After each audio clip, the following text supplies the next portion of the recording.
এবার আসছে তামজিদ জাহান পূর্ণতা। পূর্ণতা সাধারণত আধুনিক গান করতে স্বাচ্ছন্দ্য বোধ করে।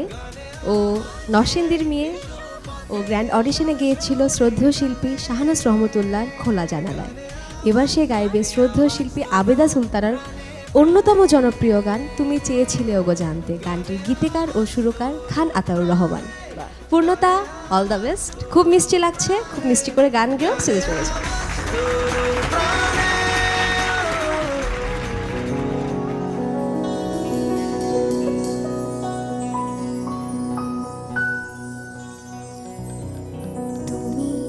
চেয়েছিলে ওগো জানতে কেন এত ভালো লাগে তোমাকে। আমি বহুবার ভেবে দেখেছি তার উত্তর কিছু জানি না। তুমি চেয়েছিলে ওগো জানতে কেন এত ভালো লাগে তোমাকে। আমি বহুবার ভেবে দেখেছি তার উত্তর কিছু জানি না। তুমি চেয়েছিলে ওগো জানতে।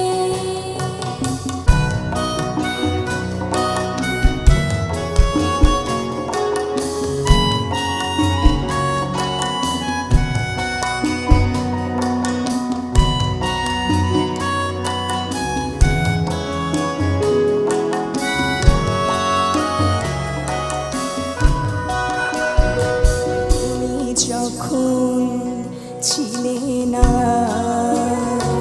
ওগো তখন সুখ ছিল না। তখন আমার কবিতার সাধনা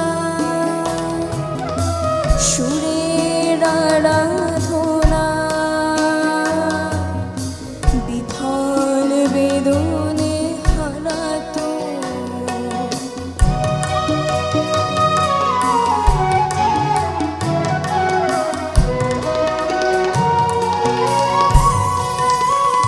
সে তুমি ফিরে এলে তাই বেঁধে রাখি কবিতাকে। সে আমি, সে তুমি, তাই সুরে বাঁধি বাঁশিটিকে। ওগো তোমায় ছাড়া এই কবিতাকে, এই বাঁশিটিকে চাই না। আমি আর কিছু জানি না।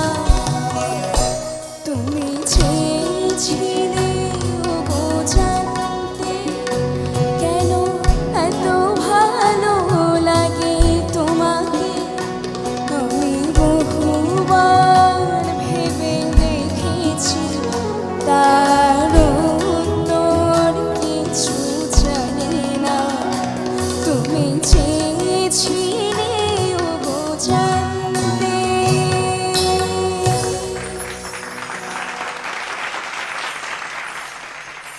আমি সামিনা ম্যামকে দিয়ে প্রথমে জানতে চাই, সামিনা ম্যাম কেমন লেগেছে? ওকে যেমন মিষ্টি দেখতে লাগছে তেমনি মিষ্টি করে গাইলেও সে। তবে আজকে আমার একটু মনে হলো যেন নাকটা একটু বেশি লাগলো সব মানে ইয়েতে, একটু নাকটা মনে হয় বেশি অ্যাপ্লাই করা হয়েছে। আর ওভারঅল তো ভালো গেয়েছে, সুন্দর গেছে। দেখা যাক নাম্বারে কি আসে। হ্যাঁ, মাকসুদ এবং মিন্টু স্যার।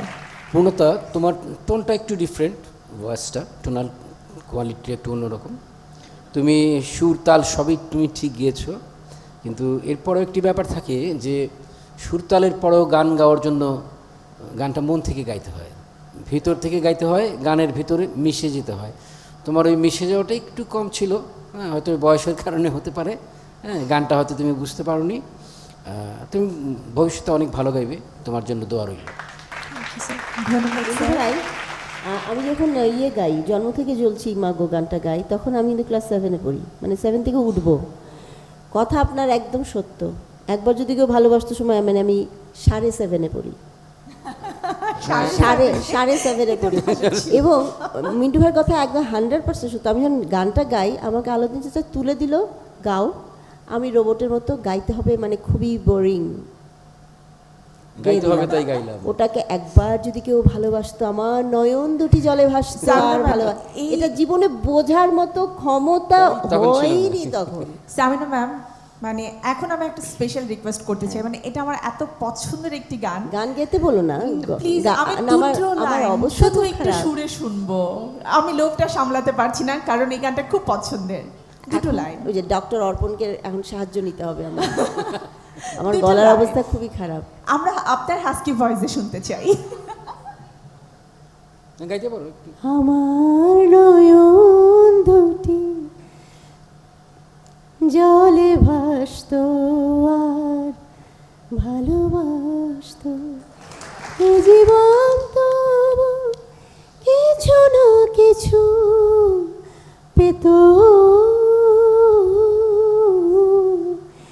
একবার যদি কেউ ভালোবাসতো, আমার নয়ন দুটি জলে ভাসতো আর ভালোবাসতো। কিন্তু তখন আসলে বোঝার বয়স হয় না, এই বয়সটা এমন, শুধু গান গাওয়ারই বয়স। ধন্যবাদ ম্যাম। আমরা বন্যা ম্যামের কাছ থেকে জানতে চাই কেমন লাগলো গান। আমার ওর স্টাইলটা খুব সুন্দর, হ্যাঁ, মানে একটা বাচ্চা মেয়ে গাইলো, কিন্তু ওর গাইবারও একটা নিজস্ব ধরনে গেয়েছে, যেটা ভাল লেগেছে আমার, নিজের মতন করে একটু গাওয়া। কিন্তু আমি যেটা বলতে চাই যে সেটা হচ্ছে যে সবাই, আমি দেখছি এখানে সবাই মানে হাই অংশগুলো, গানের উঁচু অংশগুলো ঠিকমতো সুরে লাগানোর জন্য এত বেশি অ্যালার্ট থাকে যে লোয়ার পার্টগুলি অনেক বেশিরভাগ ক্ষেত্রে নড়ে যায়। ও যেমন সঞ্চারিটা সুরে কিন্তু লাগেনি ওই জায়গাটা। ওই ব্যাপারে তোমরা অ্যালার্টও না, কিন্তু কঠিন, কিন্তু উপরের পার্টগুলি, চড়ার পার্টগুলি সুরে লাগানো মাচ ইজিয়ার, কারণ তুমি শুনতে পাচ্ছ তো ওপরগুলো। কিন্তু লোয়ার পার্টগুলি, মিডল পার্টগুলি সুরে লাগানো, you have to be very alert যে ঠিক মতো লাগছে কিনা। এবং আরও দু একটা জায়গায় মনে হয়েছে যে আমার স্লিপ করে গেছে। এটা আমি সবাইকে বলছি, তোমরা কিন্তু কম্পিটিশনে গান গাইছো, কিন্তু যেটা বেসিক জিনিস যে তোমাদের গানের কনসিস্টেন্সিটা থাকে না, মানে একভাবে ধরো কিন্তু মাঝখানে স্লিপ করে যায়, ওইটা তো হওয়ার কথা না। যেভাবে ধরবে ওইভাবে শেষ হবে, A to Z একরকম থাকবে। আর বিশেষ করে সুরে এখন এই মুহূর্তে এই স্টেজে এসে তোমাদের সুর স্লিপ করবে কেন? এটা তো মোস্ট আনএক্সপেক্টেড। কোনো অবস্থাতেই সুর স্লিপ করতে পারে না, কিন্তু করছে, সবারই করছে একটু একটু এখানে ওখানে। সেই বিষয়গুলি সবাই মনোযোগী হবে যে সুরটা যেন স্লিপ না করে, বিশেষ করে লোয়ার অংশগুলোতে, যেখানে সঞ্চারী বা যেখানে নিচের নোটগুলো আছে, সেই জায়গাগুলো খেয়াল করবে। এমনিতে ভালো লেগেছে, আরও ভালো হবে আশা করি। ধন্যবাদ ম্যাম, অনেক অনেক শুভকামনা তোমার জন্য। আমাদের রেজাল্ট জানতে হলে তো অপেক্ষা করতেই হবে, তবে মন খারাপ করলে চলবে না, বাসায় গিয়ে আরও বেশি বেশি প্র্যাকটিস করতে হবে।